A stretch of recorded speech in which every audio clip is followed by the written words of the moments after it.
杰克捡起石头狠狠地尝了一口，却发现味道极其苦涩，于是用力将石头丢出数米开外。没想到过了一会儿，石头竟然变成了一只螃蟹。他看杰克拉不动黑珍珠号，就决定回去找同伴帮忙。伴随剪刀手发出信号，面前的石头全部变成螃蟹响应号召，数万只螃蟹竟拖着黑珍珠号移动起来。没过一会儿，众人就看到黑珍珠号驶来，只见杰克立于桅杆之上，在人们的注视下穿越白色沙漠，驶进了蓝色大海。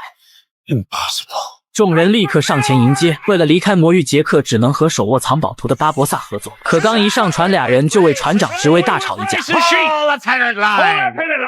What are you doing? What are you doing? No, what are you doing? What are you doing? 不仅如此，杰克还因为自己的望远镜比巴博萨的小而陷入深深的自卑中。晚上，他们行驶在阴间的海面上，却发现水里漂浮着无数灵魂。海洋女神告诉他们，灵魂本该由戴维琼斯引渡到阴间，但他背叛契约，导致灵魂变成孤魂野鬼，自己也被海洋诅咒变成章鱼模样。接着又一批特殊的灵魂飘来，但他们不是邓布利多的学生，而是被人杀掉丢进大海的冤魂。伊丽莎白发现自己的父亲维瑟比也在其中，她高兴地呼喊父亲的名字，以为众人回到了阳间。一旁的杰克却说，我们还在阴间，那只是你父亲的灵魂。维瑟比看到女儿后说出了自己的死因，原来戴维琼斯是引渡亡灵的工具，谁杀掉戴维琼斯，谁就会成为下一任船长，继续引渡亡灵。维瑟比知道这个秘密后，就被贝克特灭了口，因为贝克特不想让人知道掌控戴维琼斯就能掌控大海。伊丽莎白丢下绳子想把父亲拉上来，但父亲却平静地选择了死亡。I'll give your love to your mother, shall I? 众人只能不停安慰伊丽莎白，但谁也无法改变这悲伤的结局。第二天下午，大家的储备物资已粮尽援绝，如果在日落前没有离开这里，他们就会永远迷失在阴阳两界之间。威廉回想起藏宝图上的谜语，日出时有一道绿光直冲天际，可问题是绿光只会在日落时才出现。威廉的自说自话给了杰克灵感，他拨动图纸发现了玄机。Up is down。如果上就是下，那么日落反过来就是日出，只要让船翻过来就能回到阳间。他知道这很难说清楚，就带着众人在船的两侧来回奔跑。船身在重力的作用下很快摇摆起来。看到藏宝图的巴博萨也参透了其中之奥妙，他下到船舱，让众人把捆绑货物的绳子全部砍断，从而加大摇摆的力度。在所有船员的努力下，黑珍珠号的甲板已经完全垂直于海平面。他们虽然抓住了船舷，但整个人也失去落脚点。一个肾亏的水手没抓牢，直接掉在船网上，下坠的铁炮让他没能回到阳间。接着整艘船反转在海水中，伴随落日余晖的消失，一道绿光也直冲天际。黑珍珠瞬间被一股强大的力量拉扯着冲出了海平面。看着初升的太阳，他们确实回到了阳间，可下一秒几人就拔枪互相瞄准对方，场面瞬间变得焦灼起来。虽然几人共同经历了冒险，但每个人都有自己的目的。巴博萨要杰克参加海盗大会对抗贝克特和戴维琼斯，伊丽莎白想要借海盗的力量干掉贝克特为父亲报仇，所以他也要杰克参加海盗大会。威廉则想用黑珍珠号换取父亲的自由，而杰克害怕战败后再次被戴维琼斯抓进魔域，所以他想要继续逃跑。眼看几人无法达成共识，威廉就建议先去找些食物。他们通过藏宝图发现前方有一座小岛，可众人刚上岸，一股腐臭味就扑面而来，只见一个庞大的遗体赫然就在前方，上空盘旋的鸟正在吃免费的午餐。走近发现这竟是北海巨妖克拉肯，没想到海洋霸主的结局竟如此悲惨。克拉肯本是深海阎王养的宠物，身长22米，触手60米有。凡是被他盯上的人，要么被拉进深海，要么被触手卷起丢进深渊巨口。遇到他的人宁愿让队友给自己个痛快，也不愿成为克拉肯食物，因为他在吃掉你之前会吸食你身上所有的液体。就连大名鼎鼎的杰克船长也无法逃脱他的魔爪。贝克特惧怕戴维琼斯用克拉肯对付自己，就逼戴维琼斯用毒苹果杀掉了克拉肯。看着被毒死的克拉肯，杰克明白海盗的世界已经越来越小。这时一艘海盗船正急速靠近黑珍珠号，校风提供的人马立刻拔枪对准杰克。等他们被抓上船后，才知道威廉为得到黑珍珠号救回父亲，已将杰克与巴博萨出卖给校风。You agreed. The Black Pearl was to be mine. 不料校风出尔反尔，直接给了他一个教训，而杰克则被校风当成礼物送到了贝克特的船上。这时贝克特的手下乘小船登上了黑珍珠号。Beckett agreed. The Black Pearl was to be mine.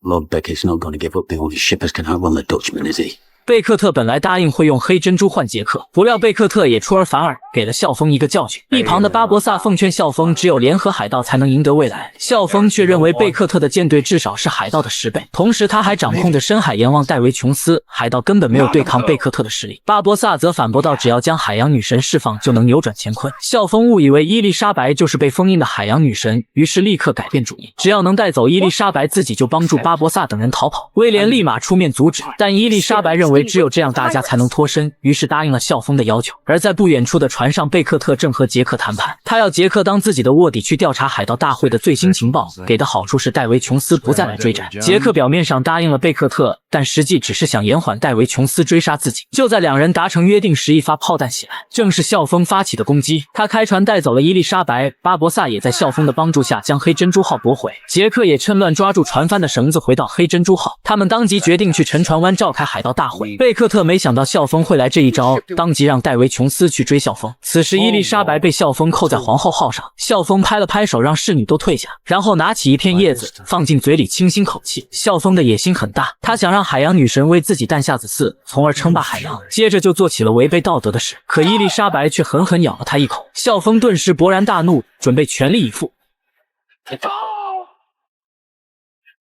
此时戴维琼斯已经追了上来，他手下的水鬼抓着帆绳登上了皇后号，对着可怜的船员就是一顿撕咬。校风也没想到会因为一个吻付出生命，报应来得如此之快，让他坚信伊丽莎白就是海洋女神。他把海盗王的信物从脖子上取下，让伊丽莎白接替自己成为新加坡海盗王，然后就离开了人世。这时在外面拼死拼活的二把手跑了进来，他跟了校风30几年，如今看到校风把位置传给一个女人，气的是扭头就走，可刚一出门就被皇家海军抓住。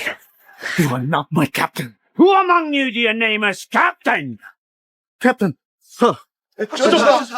没想到领头的是深爱伊丽莎白多年的诺灵顿准将，如今他也算是戴维琼斯的领导。戴维琼斯刚想欺负伊丽莎白，诺灵顿就直接让他滚蛋，戴维琼斯也只能尴尬的离去。可伊丽莎白并不领情，因为他发誓会杀掉贝克特为父亲报仇，所以坚定的选择了海盗阵营。只是他不知道诺灵顿拼命升官都是为了他，诺灵顿只能让手下用绳子把皇后号拖走，把船员都关进牢房里。伊丽莎白知道威廉的父亲在荷兰人号上干了10几年，就想托关系尝试得到帮助。他见人就问你们谁认识比尔特呢？可回应他的都是无情又放肆的嘲笑。这时一个声音从牢房的墙壁上响起，伊丽莎白回头望去，只见那人的身体已经和船融为一体。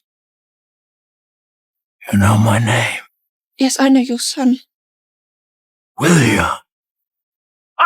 听到儿子的名字，比尔激动地站了起来，回想起儿子给自己的承诺，他以为威廉终于来救自己了。可看着伊丽莎白娇美的面容，他又失落起来，因为儿子要想营救自己，就必须杀掉戴维琼斯，而成为荷兰人号的船长每10年才能上一次岸，到那时儿子就不能和心爱的人朝夕相处。比尔并不认为儿子会为自己放弃伊丽莎白。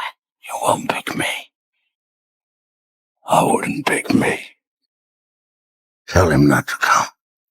接着他又回到墙壁中，沉睡在海洋生物的包裹中。伊丽莎白本想再多说2句，不料比尔突然睁开眼睛，不停重复和刚才一样的话。 William, he's coming for me.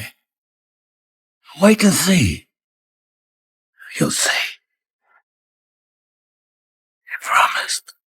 伊丽莎白知道比尔也想被选择，但也无计可施。几个小时后，诺灵顿趁守卫休息打开牢门，放走了伊丽莎白。他们在月色的掩护下，顺着绳子爬向皇后号。虽然诺灵顿一直在为贝克特做事，但他所做的一切都是为了迎娶伊丽莎白。伊丽莎白也在这紧要关头被诺灵顿感动，他邀请诺灵顿加入自己的海盗阵营。就在诺灵顿犹豫时，神志不清的比尔听到动静跟了上来。比尔与船融合得太久，现在只记得服从船长的命令。诺灵顿只能让伊丽莎白先走，自己留下断后。可这时比尔的声音越来越大，诺灵顿只能拔枪打断2船之间的绳索，但这也断绝了自己的后路。当他回头时，比尔趁机一剑刺穿他的身体。伊丽莎白成功逃走后，诺灵顿已经奄奄一息。 James Norrington, do you fear undead?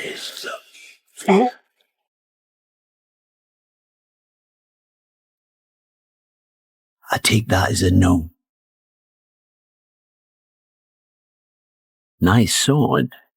戴维琼斯命令水鬼去找回放在船长室的巨魂棺。当他们好不容易控制了船上的皇家海军时，才发现贝克特的手下马瑟已经成为新的船长。而在另一边，威廉始终没有放弃自己的父亲。在黑珍珠号去往沉船湾的途中，他一直暗杀水手，并用尸体给贝克特做导航，目的是想借用海盗的力量干掉贝克特，从而救出父亲。杰克发现后给出一个更好的计划，他让威廉带着罗盘去获得贝克特的信任，以此将他们引到海盗的聚集地沉船湾，自己则找机会登上荷兰人号刺穿戴维琼斯的心脏，到时释放比尔的父亲，并让他和伊丽莎白长相厮守。这次杰克没有玩弄威廉，因为他知道只要自己活着，戴维琼斯就不会放过他。刺杀戴维琼斯是他现在唯一的出路。威廉认为这是一笔划算的买卖，就同意了杰克的计划。接着杰克哈出一口仙气送威廉下船。威廉作为杰克的卧底找到了贝克特，他拿出罗盘投降，并表示愿意带贝克特去沉船湾。贝克特立马封他为皇家奋进号的大副，接着便踏入了杰克的陷阱中。与此同时，黑珍珠号已经到达由无数废弃船只搭建而成的沉船湾，这里的防御固若金汤，是所有加勒比海盗的根据地。如果没人指路，根本无法找到这里。海盗大会也在巴博萨的牵头下宣布开始，他要求各大海盗王拿出证明身份的信物，因为海盗大会在成立时穷得叮当响，根本拿不出银币封印海洋女神，所以只能用一些零碎的东西代替。他们分别是印度海盗王的鼻烟壶、地中海海盗王的扑克牌、亚德里亚海盗王的酒瓶口，以及南海海盗王秦夫人失明前用的眼镜。里海海盗王巴博萨的信物是独眼海盗的玻璃眼珠。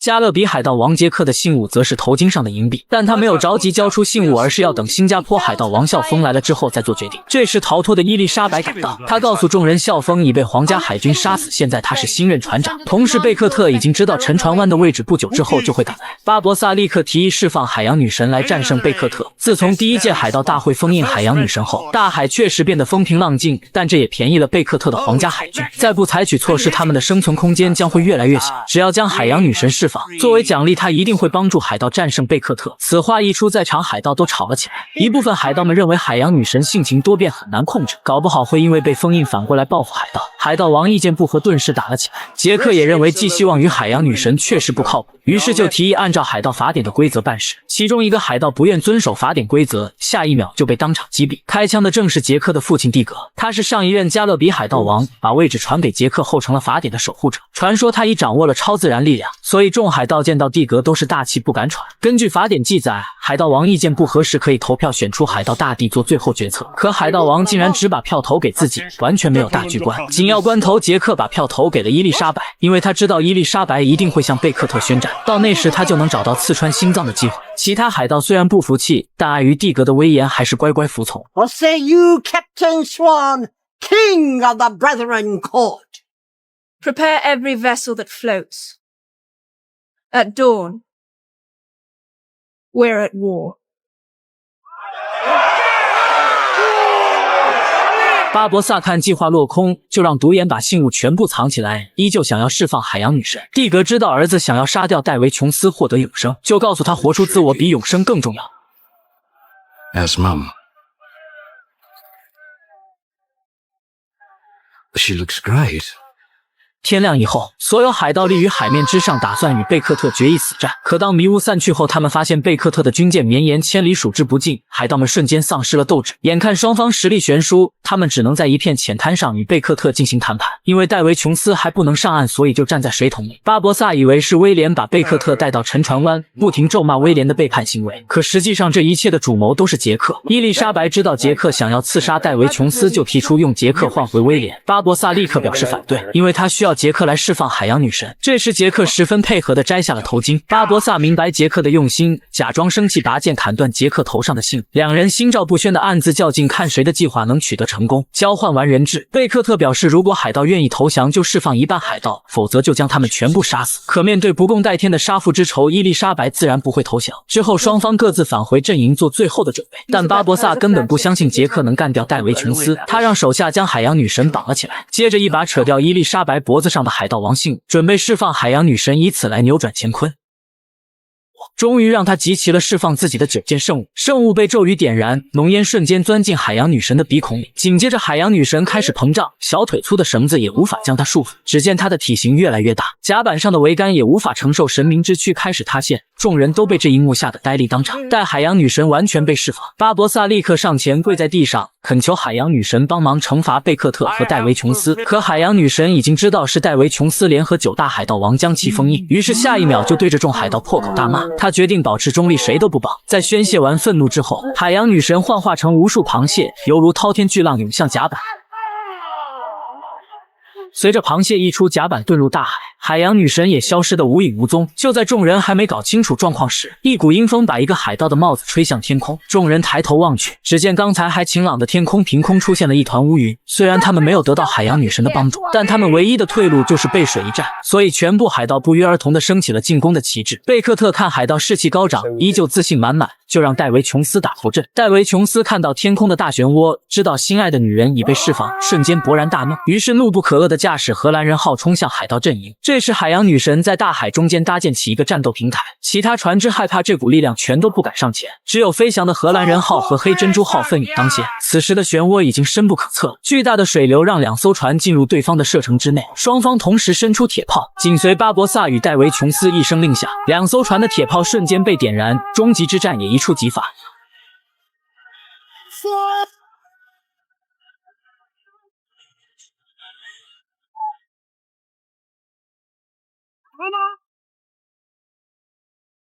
2艘船互相对射许久，没有分出胜负，而大漩涡的搅动却让2艘船更加靠近。于是双方水手抓住缆绳，荡过海面，开始残暴的冷兵器交锋。他们愤怒地嘶吼着，势必要杀个痛快。威廉看到所有水鬼全部来到黑珍珠号上，立刻拔出佩剑，奋勇杀敌。他不确定自己能否从这场战争中活着出去，就向伊丽莎白求婚。接着2人在混乱且危险的战场上决定举行结婚典礼。他们请求巴博萨当证婚人。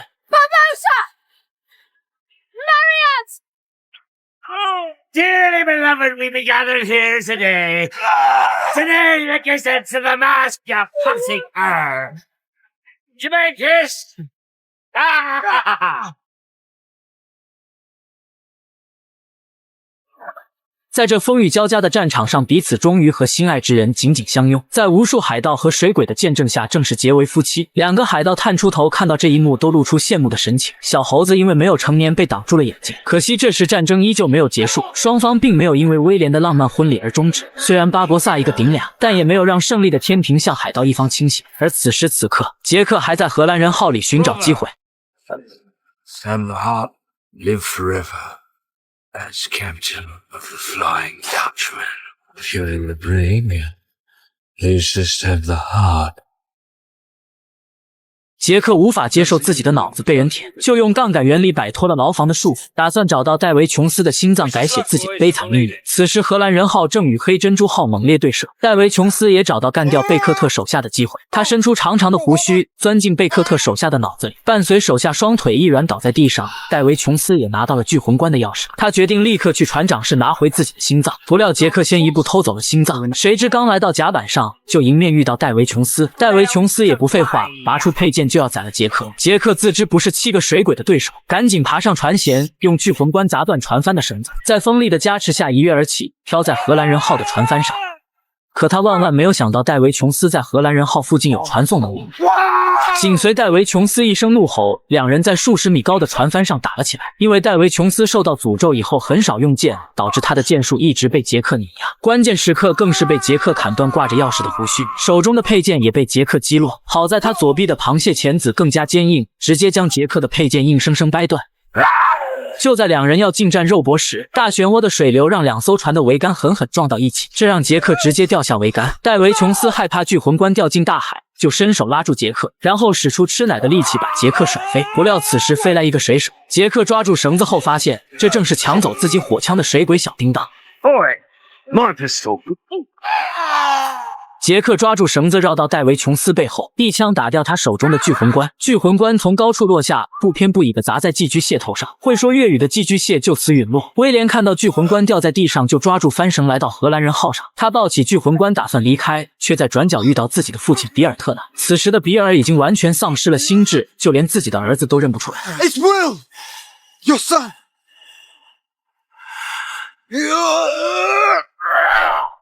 而在不远处，戴维琼斯飞下桅杆，拿回了吊在甲板上的佩剑，在干掉面前的脑瘫卫兵后，就去抢夺掉在地上的巨魂冠。杰克利用手中的帆绳不停飘荡，在关键时刻出现在戴维琼斯面前。可他刚想拔剑战斗，才想起剑已被戴维琼斯夹断，于是只能躲在召唤克拉肯的绞盘锤后，和戴维琼斯表演秦王绕刃。没想到戴维琼斯竟打破勾股定理，直接与绞盘锤融为一体。杰克最终因为没有兵刃被戴维琼斯打翻在地。伊丽莎白见状，赶紧抓住帆绳来到荷兰人号上帮忙，拔剑与戴维琼斯纠缠在一起。只可惜戴维琼斯实在勇猛，伊丽莎白很快也被打晕在地。就在戴维琼斯要对伊丽莎白痛下狠手时，威廉及时赶到，一剑刺穿戴维琼斯的胸膛。不料戴维琼斯屁事没有，他用卸甲将长剑掰弯，直接没收了威廉的佩剑，转身一记高扫腿将威廉也踢翻。他嫉妒威廉和伊丽莎白拥有美好的爱情，就将长剑抵在威廉脖子上，打算拆散他们。这时戴维琼斯挂钥匙的胡须刚好被杰克捡到，他及时出现在戴维琼斯身后，只要用断剑刺穿心脏就能获得永生。威廉和伊丽莎白也能长相厮守。戴维琼斯看大势已去，转身给杰克留下一个难题。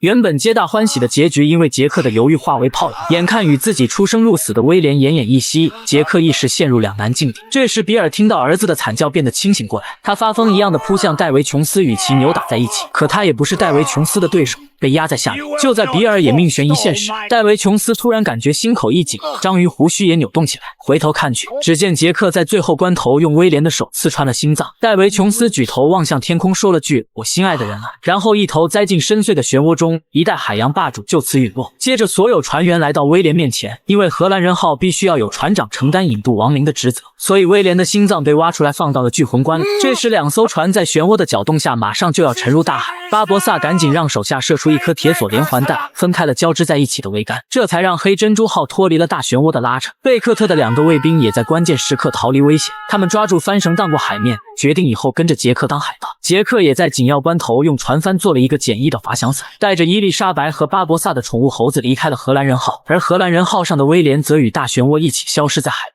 随后杰克和伊丽莎白落到海面，巴博萨驾驶黑珍珠号捞起了两人。杰克看着浩浩荡荡的皇家海军，没有选择逃跑，而是下令扬帆进攻。这时不远处响起惊涛怪浪的声音，飞翔的荷兰人号宛如一头猛兽破浪而出，这雄伟的外表顿时碾压在场的所有船只，就连黑珍珠号也比不上它。对面的贝克特还傻傻的以为戴维琼斯在为他做事，于是下令将皇家奋进号的72门火炮全部伸出，打算就此消灭所有海盗。可让贝克特诧异的是，荷兰人号并没有对黑珍珠号开炮，而是呈左右夹击之势，火速向自己驶来。当荷兰人号靠近时，他才发现所有水鬼的诅咒已经全部解除，变回了人形，船长也变成了威廉特。此时的贝克特已经没有撤退可言，紧随杰克和威廉一声令下，整个海面顿时炮水纷飞，不到一泡尿的功夫，皇家奋进号就失去作战能力。